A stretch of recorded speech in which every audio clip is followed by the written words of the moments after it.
మహాగణుడును రక్షకుడైన యేసుక్రీస్తు ప్రశస్త నామంలో ప్రేమధార టీవీ కార్యక్రమాలను క్రమంగా వీక్షిస్తున్నటువంటి ప్రతి ఒక్కరికి శుభములు తెలియజేస్తూ ఈరోజు పాఠానికి సాదరంగా ఆహ్వానిస్తున్నాం.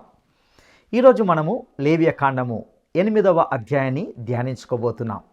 ఈ అధ్యాయంలో మోషే అహరోనుకు అతని కుమారులకు స్నానం చేయించి వారికి దుస్తులు తొడిగించి అభిషేకించినట్లుగా చూస్తాం.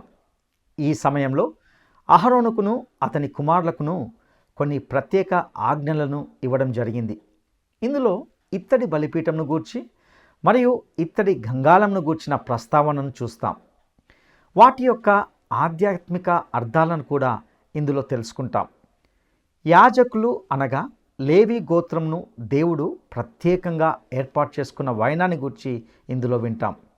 ఈ యాజకత్వం అనే ప్రక్రియ యేసుక్రీస్తు ప్రధాన యాజకునిగా నిరంతరము కొనసాగించేదిగా ఉంటున్నది. ఇక ప్రత్యక్ష గుడారము, అందులోని ప్రతి వస్తువు యేసు ప్రభువుకు సంకేతాలుగా ఉంటున్నాయి. యేసు ప్రభు ద్వారా మనము పరలోకంలో ప్రవేశించగలం. ఈ గుడారం యొక్క నిజస్వరూపము పరలోకమందు ఉన్నట్లుగా వింటాం. ఏఫోదును గూర్చి, పతకమును గూర్చి, ఊరీము తుమ్మిములను గూర్చిన ప్రస్తావన కూడా ఇందులో వింటాం. మోషే అహరోనును అతని కుమారులను ప్రతిష్ఠించిన తర్వాత గుడారంను, అందులోని ప్రతి వస్తువును ప్రతిష్ఠించాలని దేవుడు ఆజ్ఞాపించినట్లుగా చూస్తాం. ఇక ఈనాటి పాఠంలోని ఆధ్యాత్మిక సత్యాలను వినడానికి మనము సిద్ధపడదామా?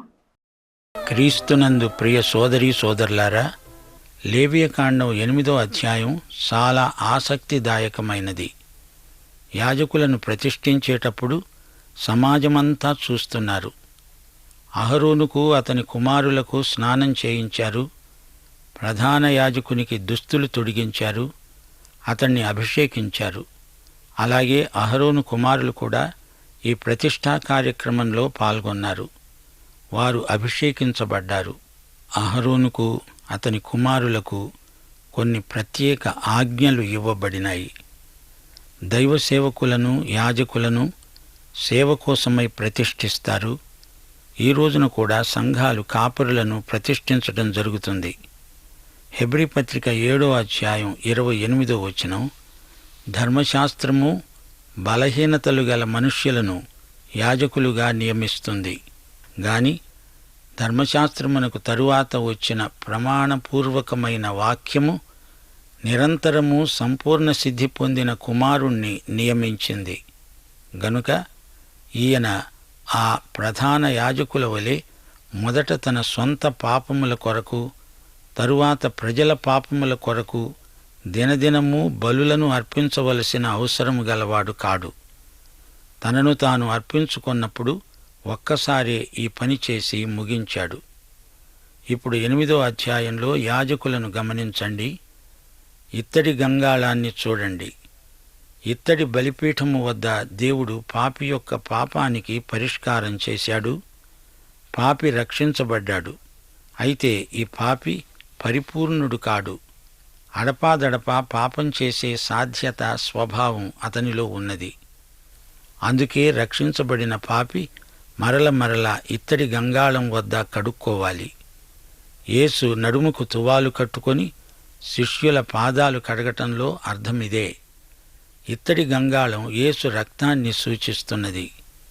ప్రతి పాపము నుండి మనలను కడిగే యేసు రక్తం. ఇది గంగాళానికి అర్థం. లేవియకాండం లేవీయుల కోసమే వ్రాయబడిన గ్రంథం. ఇశ్రాయేలు జాతి అంతటినీ యాజక రాజ్యంగా చెయ్యాలని దేవుని సంకల్పం. నిర్గమకాండం 19వ అధ్యాయం 6వ వచనం, మీరు నాకు యాజక రూపకమైన రాజ్యము, పరిశుద్ధమైన జనముగా ఉంటారు. ఇది దేవుని సంకల్పం. అయితే వీరేమి చేశారు? బంగారు లేగదూడను చేసుకొని ఆరాధించారు. ఈ పాపానికి గాను దేవుడు ఇశ్రాయేలు జాతిలో నుండి లేవీయులను మాత్రమే యాజకత్వానికి ఏర్పరచుకున్నాడు. అహరోను లేవీ గోత్రము నుండి వచ్చాడు. ఈ రోజున సంఘం యాజకత్వ పరిచర్యను కలిగి ఉన్నది. యేసుక్రీస్తు ప్రధాన యాజకుడు. హెబ్రీ పత్రిక 8వ అధ్యాయం 1వ వచనం, మనకు ప్రధాన యాజకుడు ఒకడు ఉన్నాడు. ఆయన పరలోకమందు మహామహుని సింహాసనమునందు కుడిపార్శ్వాన ఆసీనుడయ్యాడు. 1 పేతురు 2:9 మీరు చీకటిలో నుండి ఆశ్చర్యకరమైన తన వెలుగులోనికి మిమ్మను పిలిచిన వాని గుణాతిశయములను ప్రచురము చేసే నిమిత్తము ఏర్పరచబడిన వంశము, రాజులైన యాజక సమూహము, పరిశుద్ధ జనము, దేవుని సొత్తైన ప్రజలు. ప్రకటన గ్రంథం 5:10 24 పెద్దలు అన్నారు, గొర్రెపిల్ల, నీవు వధింపబడిన వాడవు. నీ రక్తమిచ్చి ప్రతి వంశములో, ఆయా భాషలు మాట్లాడేవారిలో, ప్రతి ప్రజలో, ప్రతి జనములో దేవుని కోసం మనుష్యులను కొని మా దేవునికి వారిని ఒక రాజ్యముగా, యాజకులుగా చేశావు. ప్రకటన 1:6 మనలను ప్రేమిస్తూ తన రక్తము వలన మన పాపముల నుండి మనలను విడిపించిన వానికి మహిమా ప్రభావములు యుగయుగములు కలుగునుగాక. ఆయన మనలను తన తండ్రి అయిన దేవునికి రాజ్యముగా, యాజకులనుగా చేశాడు. హెబ్రీ పత్రిక 13:10 మనకు ఒక బలిపీఠమున్నది. దాని సంబంధమైన వాటిని తినడానికి గుడారములో సేవ చేసే వారికి అధికారము లేదు. ఈ బలిపీఠము ఇప్పుడు పరలోకములో ఉన్నది. అదే కృపాసనం. సోదరీ సోదరులారా, గ్రహించండి. సంఘము ఎత్తబడిన తరువాత 1000 ఏండ్ల పరిపాలనా కాలంలో ఈ భూమి మీద ఇశ్రాయేలు జాతి యాజకులై సేవ చేస్తారు. ఇంతకు యాజకుడంటే ఎవరు? హెబ్రీ పత్రిక 5:1 ప్రతి ప్రధాన యాజకుడు మనుష్యులలో నుండి ఏర్పరచబడిన వాడై పాపముల కోసమై అర్పణలను, బలులను అర్పించడానికి, దేవుని విషయమై కార్యాలను జరిగించడానికి మనుష్యుల నిమిత్తము నియమించబడతాడు. బైబిలులో చెప్పబడిన యాజకత్వం ప్రపంచములో ఏ మతములోనూ ఇంతటి ప్రత్యేకతలు గల విధానము లేదని నిరూపించుకున్నది. యాజకుడు మానవ ప్రతినిధి. మానవుని పక్షంగా దేవునితో మాట్లాడతాడు. ప్రవక్త అలా కాదు. ప్రవక్త దేవుని పక్షంగా మనుష్యులతో మాట్లాడతాడు. యాజకుడు మనుష్యుల మధ్య నుండి వచ్చి దేవుని వద్దకు వెళ్తాడు. యాజకుడు మానవ ప్రతినిధి, ప్రవక్త దేవుని ప్రతినిధి. సోదరీ సోదరులారా, యేసుక్రీస్తు ప్రవక్త, యాజకుడు కూడా. ఈ రోజున యేసుక్రీస్తు మన ప్రధాన యాజకుడు. పాత నిబంధన బలులు, సంకేతాలు క్రీస్తును గురించే మాట్లాడతాయి. సాక్ష్యపు గుడారమందలి బయటి ఆవరణము లోకానికి సూచన. అక్కడే యేసు ప్రభువు సిలువ వేయబడ్డాడు, రక్తం కార్చాడు, చనిపోయాడు. అయితే గుడారము యొక్క గర్భగుడిలోకి, అనగా పరలోకానికి యేసు ప్రభు ఆరోహణమై వెళ్ళిపోయాడు. ఇక్కడ సమానాంతరంగా ఉన్న గుడారాన్ని నిలువుగా పైకి తీసుకుపోయాడు. ఇక్కడ బలిపీఠము మీద, అనగా శిలువ మీద యేసు చనిపోయాడు. అయితే ఆయన ఆరోహణమై అతి పరిశుద్ధ స్థలానికి వెళ్ళిపోయాడు. అందుకే హెబ్రీ పత్రిక 4:14 అంటోంది, ఆకాశమండలము గుండా వెళ్ళిన దేవుని కుమారుడైన యేసు అనే గొప్ప ప్రధాన యాజకుడు మనకు ఉన్నాడు. గనుక మనము ఒప్పుకొన్న దానిని గట్టిగా చేపట్టుదాము. హెబ్రీ పత్రిక 9:11 క్రీస్తు రాబోతున్న మేలుల విషయమై ప్రధాన యాజకుడుగా వచ్చి తానే నిత్యమైన విమోచన సంపాదించి హస్తకృతము కానిది, అనగా ఈ సృష్టి సంబంధము కానిది, మరీ ఘనమైనది, పరిపూర్ణమైనది అయిన గుడారము ద్వారా మేకల యొక్క, కోడెల యొక్క రక్తముతో కాక తన స్వరక్తముతో ఒక్కసారి పరిశుద్ధ స్థలంలో ప్రవేశించాడు.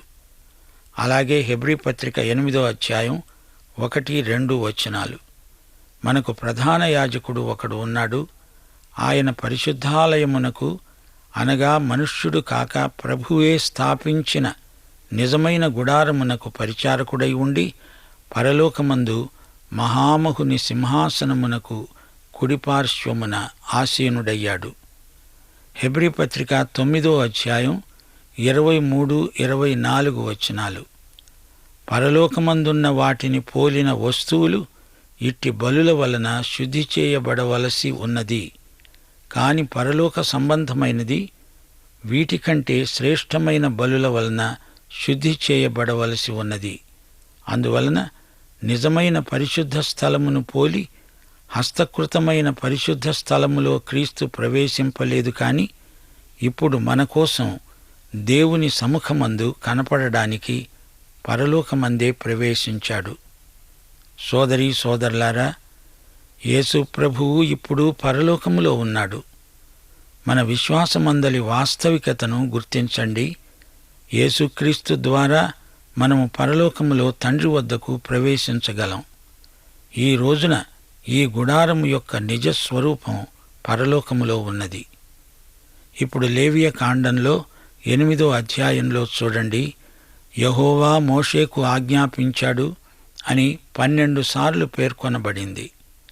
36వ వచనంలో చెప్పబడింది, యెహోవా మోషే ద్వారా ఆజ్ఞాపించినవన్నీ అహరోను అతని కుమారులు చేశారు. అంతా దేవుడు చెప్పినట్లే జరిగింది. జరిగిందంతా రాయబడింది. బైబిలు దైవ ప్రేరిత గ్రంథమని దీనిని బట్టి గ్రహించగలం. ఇందులో సందేహానికి తావులేదు. దైవ ప్రణీతం, దైవ ప్రేరితం దేవుని వాక్యం. ఇది అక్షర సత్యం. లేవియకాండం 8వ అధ్యాయం సారాంశం చెబుతున్నాను, వినండి. అహరోను అతని కుమారులు కలిసి యాజక వస్త్రాలను తెచ్చారు. అభిషేక తైలం కూడా తెచ్చారు.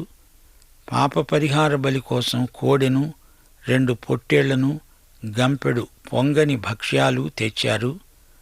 సర్వ సమాజాన్ని గుడారము ద్వారము దగ్గరే సమకూర్చారు.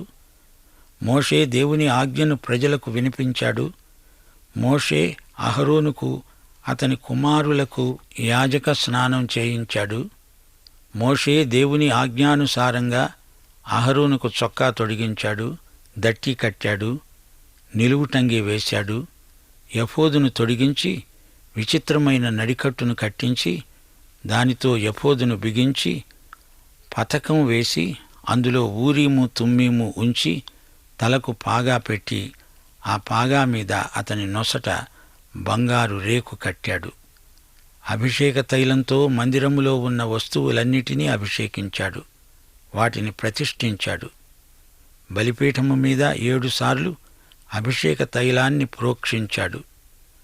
గంగాళాన్ని దాని పీటను ప్రతిష్ఠించి అభిషేకించాడు. అదే అభిషేక తైలం. అది అహరోను తల మీద పోశాడు.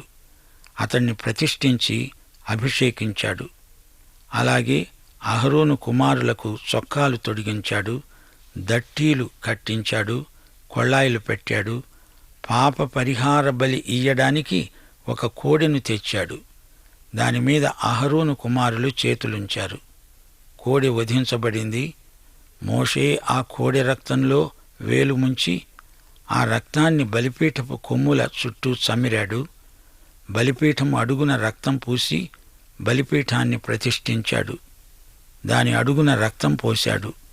ఈ విధంగా పాప పరిహారం, ప్రాయశ్చిత్తం చేయబడింది. బలిపీఠము మీద బలిపశువు ఆంత్రముల మీది కొవ్వు అంతా, కాలేజము మీది వప, 2 మూత్రగ్రంథులు వాటి కొవ్వు అంతా బలిపీఠము మీద దహించబడింది. కోడే దాని చర్మము, దాని పేడ, మాంసము పాళెమునకు అనగా శిబిరమునకు అవతల అగ్నిచేత కాల్చివేశాడు. దహనబలికి పొట్టేలును తెచ్చాడు. దాని తలమీద అహరోను అతని కుమారులు తమ చేతులుంచారు. మోషే బలిపశువును వధించాడు. బలిపీఠము చుట్టూ దాని రక్తాన్ని ప్రోక్షించాడు. పొట్టేలు అవయవాలను విడదీసి దాని తలను, అవయవాలను, కొవ్వును దహించాడు. దాని ఆంత్రములను, కాళ్లను నీళ్లతో కడిగాడు. ఆ పొట్టేలంతటినీ బలిపీఠము మీద దహించాడు. ఇది ఇంపైన సువాసన గల దహనబలి, యెహోవాకు అర్పించబడిన హోమం.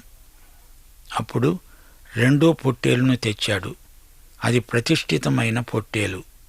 పొట్టేలు తలపై అహరోను అతని కుమారులు తమ చేతులుంచారు. మోషే దానిని వధించి దాని రక్తములో కొంత అహరోను కుడి చెవి కొన మీద, అతని కుడి చేతి బొటనవేలు మీద, అతని కుడి కాలి బొటనవేలి కొన మీద దాన్ని చమిరాడు, అనగా రాశాడు. అలాగే అహరోను కుమారులను దగ్గరికి తెచ్చి వారి కుడి చెవుల కొనల మీద, కుడి చేతుల బొటనవేలి మీద, కుడి కాళ్ల బొటనవేలి మీద ఆ రక్తములో కొంచెము రాశాడు. బలిపీఠము చుట్టూ రక్తాన్ని ప్రోక్షించాడు. ఆ తరువాత దాని కొవ్వును, కొవ్విన తోకను, ఆంత్రముల మీది కొవ్వంతటిని, కాలేజము మీది వపను, 2 మూత్రగ్రంథులను, వాటి కొవ్వును, కుడి జబ్బను తీసి యెహోవా సన్నిధిలో గంపెడు పులియని భక్ష్యములలో నుండి పులియని ఒక పిండి వంటను, నూనె గలదై పొడిచిన ఒక భక్ష్యాన్ని, ఒక పలచని అప్పడాన్ని తీసుకొని ఆ కొవ్వు మీద, కుడి జబ్బ మీద వాటిని ఉంచి అహరోను చేతులకు, అతని కుమారుల చేతులకు వాటిని అందించి అల్లాడించబడే అర్పణముగా యెహోవా సన్నిధిలో వాటిని అల్లాడించాడు. అప్పుడు మోషే వారి చేతులలో నుండి వాటిని తీసుకొని బలిపీఠము మీద, అనగా దహన బలి ద్రవ్యము మీద వాటిని దహించాడు. అవి ఇంపైన సువాసన గల ప్రతిష్ఠార్పణలు. అది యెహోవాకు అర్పించబడిన హోమం. యెహోవా సన్నిధిలో దాని బోరను చేతపట్టుకుని దానిని అల్లాడించాడు. అది అల్లాడించబడే అర్పణం. ప్రతిష్ఠార్పణ చేయబడిన పొట్టేలులో అది మోషే వంతు. ఆ విధంగా యెహోవా చేయమని చెప్పాడు, అతడు చేశాడు. అప్పుడు మోషే కొంత అభిషేక తైలము బలిపీఠము మీది రక్తములో కొంత తీసుకొని అహరోను మీద, అతని కుమారుల మీద, వారందరి వస్త్రముల మీద దానిని ప్రోక్షించాడు. ఈ విధంగా వారి వస్త్రాలను ప్రతిష్ఠించాడు. అప్పుడు మోషే వారిని ఉద్దేశించి అన్నాడు, గుడారము ద్వారము వద్ద ఆ మాంసము వండండి. అహరోను అతని కుమారులు అక్కడే అది తినాలి. ప్రతిష్ఠించబడిన గంపలోని భక్ష్యాలను కూడా తినాలి.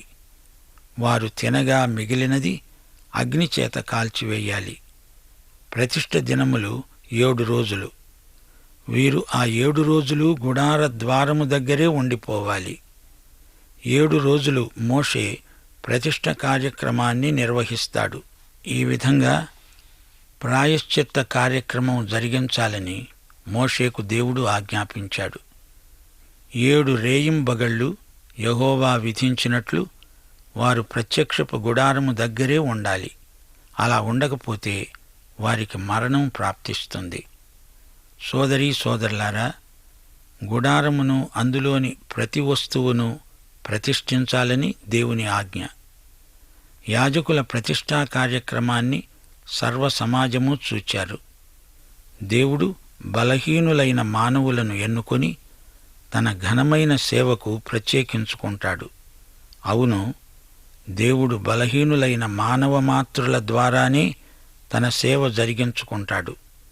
ఇది దేవదూతలకు కూడా ప్రాప్తించని మహాభాగ్యం. యేసుక్రీస్తును దేవుడు ప్రతిష్ఠించాడు. క్రీస్తును బట్టి మనకు కూడా అట్టి ప్రతిష్ఠ లభించింది. మనము బలహీనులం, కాని ఆయన బలాధిక్యమందు మనకు బలమున్నది. దేవునికి స్తోత్రం. మోషే దేవుడు చెప్పినట్లే చేశాడు. యాజకులకు స్నానం చేయించాడు. స్నానం చేసినవాడు కేవలము పవిత్రుడు. రక్షించబడినప్పుడు మనము యేసు రక్తంతో కడుగబడ్డాం. అయితే సేవలో ప్రవేశించినప్పుడు తన పాత్రను యజమాని కడిగి వాడుకుంటాడు. తీతుపత్రిక 3వ అధ్యాయం 5వ వచనం. మనము నీతిని అనుసరించి చేసిన క్రియల మూలముగా కాక తన కనికరము చొప్పుననే పునర్జన్మ సంబంధమైన స్నానము ద్వారాను పరిశుద్ధాత్మ మనకు నూతన స్వభావము కలుగజేయుట ద్వారాను మనలను రక్షించాడు. ప్రోక్షించబడిన హృదయాలు, కల్మషము తోచని మనస్సాక్షి, నిర్మలమైన ఉదకముతో స్నానము చేసిన శరీరాలు, ఇట్టివారే దేవుని సేవకు యోగ్యులు. ఎఫెసీ 5:26 వాక్యముతో ఉదక స్నానము చేత ఆయన సేవకులను పవిత్రపరచి పరిశుద్ధపరచుకుంటాడు. సమస్త దుర్నీతి నుండి ఆయన మనలను శుద్ధీకరిస్తాడు. దేవుని వాక్యముతో కడుగుతాడు.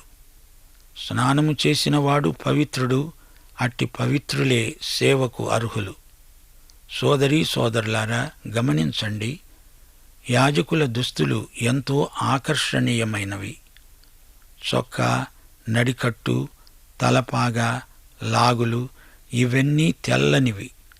తలపాగా మాత్రమే ప్రత్యేకమైనది. విశ్వాసులు నీతి వస్త్రాలు ధరించుకుంటారు. సేవ కోసమై నడికట్టు కట్టుకుంటారు. సేవకుల దుస్తులు తెల్లనివి. వీరు క్రీస్తు రక్తములో తమ బట్టలు ఉతుక్కున్నారు. న్యాయ విధాన పథకం ప్రత్యేకమైనది. అందులో ఊరీము తుమ్మీము ఉన్నాయి. ఊరీము అనగా వెలుగు, తుమ్మీము అనగా పరిపూర్ణత. ఈ రెండు కీర్తనలు 19, 7, 8 వచనాలలో ఉన్నాయి. యెహోవా నియమించిన ధర్మశాస్త్రము యథార్థమైనది అనగా పరిపూర్ణమైనది. అది ప్రాణమును తెప్పరిల్ల చేస్తుంది. యెహోవా శాసనము నమ్మదగినది. అది బుద్ధిహీనులకు జ్ఞానము పుట్టిస్తున్నది అనగా అది తుమ్మీము. యెహోవా ఉపదేశాలు నిర్దోషమైనవి. అవి హృదయమును సంతోషపరుస్తాయి. యెహోవా ఏర్పరచిన ధర్మము నిర్మలమైనది. అది కన్నులకు వెలుగు ఇస్తుంది అనగా ఇది ఊరీము, వెలుగు. ఊరీము తుమ్మీము ఈ రెండు దేవుని చిత్తాన్ని బయలుపరిచే దేవుని వాక్యానికి పర్యాయ పదాలు. యాజకుని తలపాగా పైన ఒక బంగారు రేకు పెట్టబడింది. దానిమీద యెహోవా పరిశుద్ధుడు అని రాయబడి ఉంది. ప్రధాన యాజకుడు మిగతా యాజకుల నుండి ప్రత్యేకించబడ్డాడు. ప్రధాన యాజకుడు మన ప్రభువైన యేసుక్రీస్తుకు సూచనగా ఉన్నాడు.